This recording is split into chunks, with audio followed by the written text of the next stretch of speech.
This hands-on lab exercise is really cool and pretty important for two reasons. The first is it's a lab and you're going to get your hands on working with infrastructure. You're going to see how straightforward it is to create the basic infrastructure components. You're going to create a virtual network, you're going to work with storage, and you're going to create a virtual machine. But then you're also going to customize that virtual machine by installing software, including Visual Studio, onto that virtual machine. Well, actually, it'll have Visual Studio. You'll just use the Visual Studio that's on that virtual machine.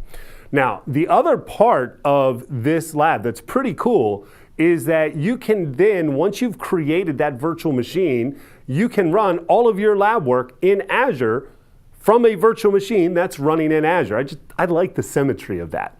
Okay, so you're going to create a really practical example of a virtual machine running in Azure. Now, one thing to keep in mind, okay, remember to shut down this virtual machine when you're not using it. Shut it down and deallocate it. The easiest way to do that is through the portal.